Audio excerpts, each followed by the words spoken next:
తెలుగు రాష్ట్రాల్లో పెట్రోల్ మరియు డీజిల్ కొరత అయితే జనాలను తీవ్రంగా ఇబ్బంది పెడుతున్న పరిస్థితి. ఇదే అంశంపై మనతో మాట్లాడడానికి Telangana petroleum dealers association president Amarender Reddy ఉన్నారు. సార్, ఏంటి గత నెలలో చూసాం ఈ పానిక్ సిచ్యువేషన్ అని మీరే అంటున్నారు. సో మళ్ళీ ఈ నెలలో కూడా ఇదే సేమ్ పానిక్ సిచ్యువేషన్ ఉంది. ఏం చెప్తారు మరి ప్రజలకి? ఏం లేదు. ఇప్పుడు ఆయిల్ కంపెనీలు కనుక మాకు సరఫరా చేస్తే మేము ఎక్కడ మా మా వైపు నుంచి ఎలాంటి ఇబ్బంది లేదు. ఎందుకంటే మాకు పోయిన వారంలో ఆయిల్ కంపెనీలు మా డీలర్స్ అంతా కూడా అడ్వాన్స్ పేమెంట్ చేసినా కానీ 3-4 రోజుల నుంచి మాకు ప్రోడక్ట్ తక్కువ ఇస్తున్నారు. ఇది నిన్న సివిల్ సప్లై కమిషనర్ గారు కూడా ఏదో మీటింగ్ పెట్టారు ఆయిల్ కంపెనీ వాళ్ళతో. వాళ్ళు ఏదో డేటా ఇచ్చారు. నిన్న ఒక్క రోజులోనే 7,300 కేఎల్ అంటే 7,300 కేఎల్ పెట్రోల్, 11,300 కేఎల్ డీజిల్ ఇచ్చినామని. కానీ గత వారం ఎంత ఇచ్చిర్రు తెలుసుకోండి. ఎందుకంటే మాకు ఇది ఎప్పుడు పోయిన వారం సరే రానందుకు మనకు మండే రోజు ఎఫెక్ట్ పడుతుంది. అప్పుడు సరఫరా సరిగా ఉంటే ఇప్పుడు ఎందుకు ఉంటుంది? పోయిన నెల ఇదే 25-26 తేదీలో మనకు ఇబ్బంది వచ్చింది. ఇబ్బంది వచ్చినప్పుడు మేము క్రెడిట్ అన్నారు, క్రెడిట్ అడ్వాన్స్ పేమెంట్ వచ్చాము. అడ్వాన్స్ పేమెంట్ వచ్చిన తర్వాత ఒక 2 రోజులు ఇదే విధంగా సప్లై చేస్తే నెల రోజులు వచ్చేసింది. మరి ఇప్పుడు ఎందుకు వచ్చింది అంటే అక్కడి నుంచి రాకపోతేనే కదా. ఇప్పుడు పెట్రోల్ బంక్ డీలర్ ఎందుకున్నాం? మేము వ్యాపారం చేసుకొనికున్నాం. మేము వ్యాపారం ఉన్న అవకాశాన్ని అయితే వదులుకోం కదా.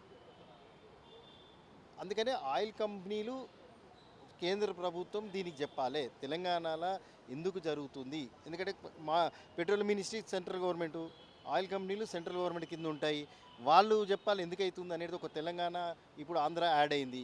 ఈ 2 జాగాలు జరగడానికి కారణాలు ఏంటి అనేది మాకు కూడా అర్థం అవ్వట్లేదు. అంటే దేశంలో ఎక్కడా లేదు, కేవలం తెలుగు రాష్ట్రాల్లో మాత్రం ఈ పరిస్థితి వచ్చిందని మీరు అంటున్నారు.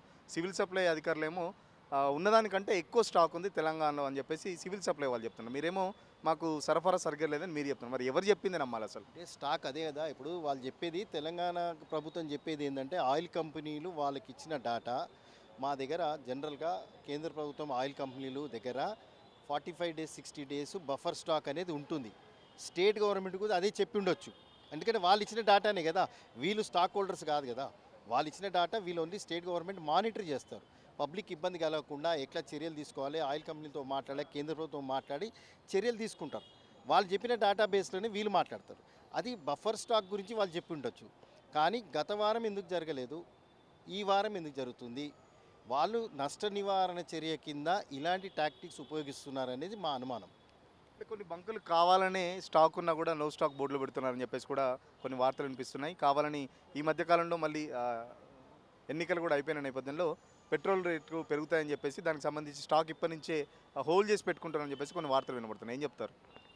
పెట్రోల్ బంకులు ఇప్పటి నుంచి స్టాక్ హోల్డ్ చేస్తే ప్రభుత్వ యంత్రాంగం అంతా పనిచేస్తుంది కదా. సివిల్ సప్లై డిపార్ట్మెంట్ అంతా వచ్చి ఇన్స్పెక్షన్ చేస్తున్నారు మా దగ్గర. మీ పేపర్లోనే న్యూస్ వస్తుంది కదా. ఈరోజు ఇప్పుడు మీరు వెళ్ళండి, శ్రీశైలం హైవేలో ఇన్స్పెక్షన్స్ జరుగుతున్నాయి. స్టాక్ ఎందుకు పెట్టుకుంటాము? ఇంకోటి ఆటోమేషన్ అనేది మాకు అండర్గ్రౌండ్ ట్యాంక్స్కి ఆటోమేషన్ ఉంటుంది. ఈ ఆటోమేషన్లో ఆయిల్ కంపెనీ మానిటర్ చేస్తుంది. ఒక డిస్పెన్సింగ్ యూనిట్లో మేము పెట్రోల్ డీజిల్ యూనిట్ నుంచి కనుక వాడకపోతే మధ్యాహ్నం లోపల మాకు ఫోన్ కాల్ వస్తుంది, ఎందుకు వాడట్లేదు, దాన్ని ఎందుకు పెండింగ్ పెట్టిరని. అంత సిస్టమ్ ఉంది ఇప్పుడు, అంత కంప్యూటరైజ్డ్.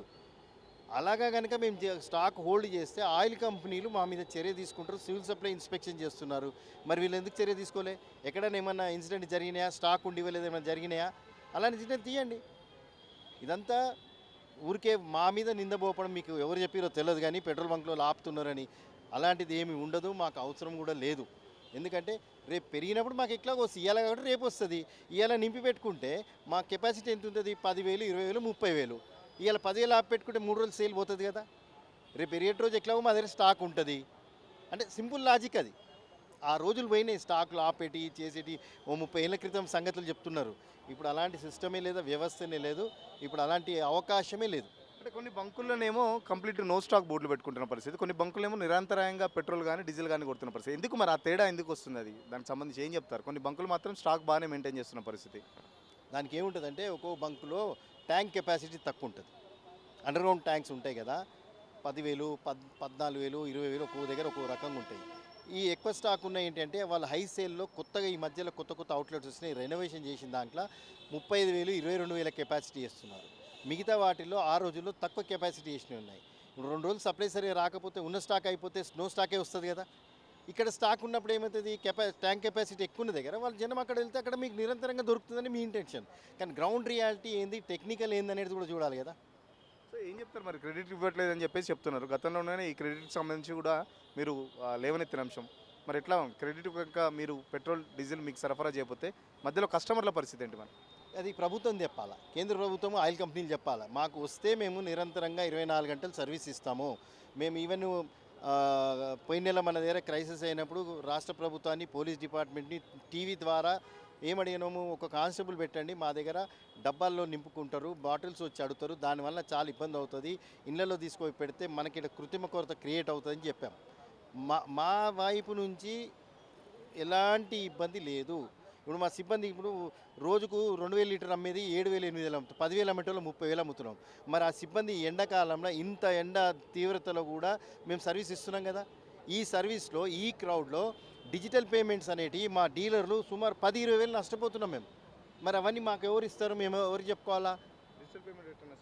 డిజిటల్ పేమెంట్ ఇప్పుడు మేము ఈ రష్ ఉంటుంది, నువ్వు పేమెంట్ చేసినా అంటావు, నేను పోయి చెక్ చేసుకోలేను కదా, నాకు వచ్చింది లేదు నాకు తెలియాలి కదా. అంత టైం ఉందా? మీరు చూస్తున్నారు కదా, ఆ క్రౌడ్ ఉన్న దగ్గర అంత టైం ఉంటుందా? తీరా మేము సాయంకాలం చూసుకుంటే మాకు క్రెడిట్ వచ్చినాయి, ఒకటి ఉంటుంది, రాని కొన్ని ఉంటాయి. మరి ఇవన్నీ ఎవరికి చెప్పుకోమంటారు? సో మీ అంచనా ప్రకారం ఇప్పుడు తెలంగాణలో ఎంత స్టాక్ ఉంది అనుకుంటున్నారు? ఎట్లా ఉంది అసలు? రాష్ట్ర వ్యాప్తంగా ఎన్ని బంకులు నడుస్తున్నాయి, ఎన్ని బంకుల్లో నో స్టాక్ కనబడుతుంది, ఏం చెప్తారు మరి? రాష్ట్ర వ్యాప్తంగా తెలంగాణలో 4,200 పెట్రోల్ బంకులు ఉన్నాయండి. సుమారుగా మొత్తం రాష్ట్రం తీసుకుంటే ఒక 30% వరకు డ్రై అవుట్స్ ఉన్నాయి. నిన్న ఏదైనా పంపి నిన్నటికి ఈ రోజుకి తగ్గిండొచ్చు. ఈ రోజు కూడా వాళ్ళు ఇంకా సరఫరా చేస్తే, ఫుల్ ప్లేట్స్గా చేస్తే ఈ రోజుకి సాయంకాలం వరకు ఒక ఈ కొరత అనేది తగ్గొచ్చు. మేమేం చెప్తున్నామంటే ఆయిల్ కంపెనీలకు ప్రతి బంకులో మినిమం స్టాకు పంపించండి. 14,000, 20,000 ఇస్తేనే పంపిస్తాం కాకుండా 4,000 పెట్రోలు, 4,000 డీజిల్ ప్రతి బంకులో ఉండేటట్టుగా. అప్పుడేమవుతుంది, ప్రతి బంకులో పెట్రోల్ ఉంటే కస్టమర్ చూసుకుంటే ఇక్కడ ఉంది ఇక్కడ ఉంది చెప్పేసి దానివల్ల ఈ ప్యానిక్ బయింగ్ తగ్గుతుంది. అలా చేయకుండా మేము 14,000 ఇస్తాము, 20,000 ఇస్తాము అంటే ఒక బంకుకి వెళ్ళి అన్లోడ్ చేసి ఒక బంకుకి వెళ్ళి వచ్చి మళ్ళీ పోయి చేసే వరకు టైం కన్జ్యూమ్ అవుతుంది. సో ఒక రూట్లో వెళ్తున్నప్పుడు ఆ ఆయిల్ కంపెనీకి సంబంధించిన అవుట్లెట్లలో పార్ట్ లోడ్స్ కనుక ఇస్తే పబ్లిక్కి అందుబాటులోకి వస్తుంది. సో ఫైనల్గా ఏం చెప్తారు? పబ్లిక్ ప్యానిక్ కాకుండా ఉండాలంటే ఈ సిచ్యువేషన్కి ఎన్ని రోజులు కంటిన్యూ అవుతుంది అనుకుంటున్నారు మరి? ఇక్కడ ఏం లేదు, ఇప్పుడు మనం కొంచెం ప్యానిక్ బయింగ్ అనే దానికి మనము మనకు ఎంతైతే అవసరం ఉందో అంతే కొనుగోలు చేయటం ఉత్తమం. ఈరోజు మనము 2 వీలర్లో 100-200 పోసుకునే వాళ్ళము 500 పోసుకుంటున్నాము, కార్లో 500 పోసుకునే వాళ్ళు 2,000 పోసుకుంటున్నారు. సో అలాంటివన్నీ కొంచెం తగ్గించి అవసరం ఉన్నంతనే తీసుకొని అవసరం ఉన్నంత వరకే తిరిగితే ఇప్పుడున్న పరిస్థితిలో రేపు భవిష్యత్తులో మనకే దొరుకుతుంది. ఇప్పుడు మనము ఎక్కువ పర్చేజ్ చేసుకొని పెట్టుకొని నిజంగా ఎవరికైతే హాస్పిటల్స్కి వెళ్ళాలనో ఏదైనా ఎమర్జెన్సీ పనులు వెళ్ళాలనో వాళ్ళకు మనం దొరకకుండా మనమే చేస్తున్నాం. అంటే ఒక స్టాక్ ఒక దగ్గర పెట్టేసి మిగతాలకు దొరకకుండా మనం క్రియేట్ చేస్తున్నాం. అలా చేయకుండా మనకు అవసరం ఎంత ఉందో అంతే తీసుకుంటే మనకు దొరుకుతుంది, ఇబ్బంది ఏమి ఉండదు. మీకేమైనా రిస్ట్రిక్షన్స్ పెట్టినాయా? డబ్బాల్లో కొట్టేయద్దు, లేకపోతే ఫుల్ ట్యాంక్ చేయొద్దు, ఒకరికి ఇంతే పెట్రోల్ లేకపోతే ఒకరికి ఇంతే డీజిల్ కొట్టాలని ఏమన్నా ఇన్స్ట్రక్షన్స్ ఏమైనా ఉన్నాయా సివిల్ సప్లై నుంచి? ఆయిల్ కంపెనీలు మేము అదే చెప్పాము, ఆయిల్ కంపెనీలు కానీ గవర్నమెంట్కి కానీ మీరు ఒక సర్క్యులర్ లాగా ఒకటి పాస్ చేయండి, వెహికల్కి ఇంత అని చెప్పేసి. అదేవిధంగా డ్రమ్ముల్లో గతంలో పోసాం, ప్రొవిజన్ ఉంది. ఎందుకంటే ఎక్కడైనా వెహికల్ ఆగిపోతే వాళ్ళు వస్తే ఒక 5 లీటర్ పెట్రోల్ వరకు అట్లా పోయొచ్చు, డీజిల్ కొంతవరకు పోయొచ్చు. ఇప్పుడున్న క్రైసిస్లో మేమేం చెప్తున్నామంటే అది కూడా మీరు రిస్ట్రిక్ట్ చేయండి, సర్క్యులర్ పంపించండి, మేము చెప్పుకోనికి ఉంటుంది. ఇప్పుడు మేమేది చెప్తే నమ్మరు. ఇప్పుడు మీరు అన్నట్టుగా పెట్రోల్ బంక్లో ఉండి పోయట్లేదు అంటారు, మేము పోయకపోతే అది క్రియేట్ అవుతుంది, గొడవలు అవుతాయి. సో మీరు సర్క్యులర్ ఇస్తే మేము సర్క్యులర్ చూపించుకుంటాం కదా, మా స్టాక్లు డిస్ప్లే కనిపిస్తాయి కదా, మా స్టాక్ ఎంత ఉంది ఏంది అనేది. దాచిపెట్టేది ఏం లేదు కదా. ఏంటి మరి కోఆర్డినేషన్ మిస్ అవుతుందా సివిల్ సప్లైకి? మీకు ఏం చెప్తారు మరి? మాకు సివిల్ సప్లైకి ఏముందండి, ఆయిల్ కంపెనీ ఇస్తే మేము ఇస్తాము, వాళ్ళు ఏది చెప్తే సివిల్ సప్లై వాళ్ళు అది చేస్తారు. మీకు ఎక్కడ మెయిన్ కాజ్ ఎక్కడుంది? ఆయిల్ కంపెనీలు, గవర్నమెంట్ ఆఫ్ ఇండియా, రాష్ట్ర ప్రభుత్వం కాదు, నా డీలర్ కాదు. ఖచ్చితంగా ఏదైతే జనాలు అయితే ప్యానిక్ అవుతున్నారు. గత నెలలో సేమ్ ఇదే టైంలో కూడా తెలంగాణలో ప్యానిక్ సిచ్యువేషన్ వల్లనే పెట్రోల్ డీజిల్కి సంబంధించి ఇబ్బందులు అవుతున్నాయి. సో సరఫరా కూడా తగ్గిపోయింది. ఏదైతే ఆయిల్ కంపెనీలు మాకు క్రెడిట్తోని కూడా సరఫరా కూడా తగ్గించి చాలా వరకు కొన్ని బంకుల్లో స్టాక్ మెయింటైన్ చేస్తున్నారంటే ఆ బంకుల కెపాసిటీకి సంబంధించి ఇటీవల కొంచెం రెనోవేషన్ అయిన తర్వాత బంకుల కెపాసిటీ పెంచుకున్నారు కాబట్టి కొన్ని బంకుల్లో 24 అవర్స్ పెట్రోల్ డీజిల్ అందుబాటులో ఉంటుంది. కొన్ని చిన్న బంకుల్లో మాత్రం వాటి ట్యాంక్ కెపాసిటీ తక్కువ ఉంటుంది కాబట్టి సో ఆ బంకుల్లో నో స్టాక్ బోర్డు పెట్టుకోవాల్సి వస్తుందని చెప్పేసి చెప్తున్న పరిస్థితి. ఎట్టి పరిస్థితుల్లో బంకులు స్టాక్ అయితే హోల్డ్ చేసి పెట్టుకోవట్లేదు, ఏదో రేట్లు పెరుగుతాయని చెప్పేసి స్టాక్ హోల్డ్లో పెట్టుకొని అమ్ముతున్నారని చెప్పేసి కొన్ని వార్తలు వస్తున్నాయి. అవన్నీ పూర్తిగా నిరాధారమైనవి. ఎట్టి పరిస్థితుల్లో ఉన్న పెట్రోల్ డీజిల్ ఖచ్చితంగా ప్రజలకు అందించే విధంగానే మా బంకుకు సంబంధించి యజమానులు కానీ బంకు సంబంధించి సిబ్బంది కానీ ఎప్పటికప్పుడు పనిచేస్తున్నారు. దాదాపు ఇంత ఎండలో కూడా బంకుకు సంబంధించి స్టాఫ్ కూడా 24 అవర్స్ అయితే పనిచేస్తున్న పరిస్థితి. సో ప్యానిక్ అవ్వద్దు, ఎవరికి ఎంత కావాల్సిందో అంతే తీసుకోండి అని చెప్పేసి దీనికి సంబంధించి గవర్నమెంట్ కూడా ఒక సర్క్యులర్ జారీ చేస్తే బాగుంటుంది. ఒక వెహికల్కి ఇంత పెట్రోల్, లేకపోతే ఒక కారుకి, ఒక 2 వీలర్కి ఇంత పెట్రోల్, డీజిల్ అనేది ప్రభుత్వం నిర్ణయిస్తే ఖచ్చితంగా ప్రజలు కూడా దాన్ని ఫాలో అవుతారు. ఎందుకంటే మేము బంకుల్లో చెప్తుంటే పబ్లిక్ వినరు, ఉల్టా మా మీదనే సీరియస్ అవుతున్న సందర్భాలు కూడా ఉన్నాయి. కాబట్టి సో ఖచ్చితంగా గవర్నమెంట్ ఒక సర్క్యులర్ జారీ చేయాలి. ఒక పైపు ఆయిల్ కంపెనీలు కూడా సరఫరా ఎక్కువ మెరుగుపరచాలని చెప్పేసి కూడా చెప్తున్న పరిస్థితి. మొన్న ఏపీలో కలిగిన సిచ్యువేషన్ గత నెలలో తెలంగాణలో కూడా ఉంది. సేమ్ ఇదే సిచ్యువేషన్. పబ్లిక్ అనవసరంగా ప్యానిక్ అవుతున్నారు.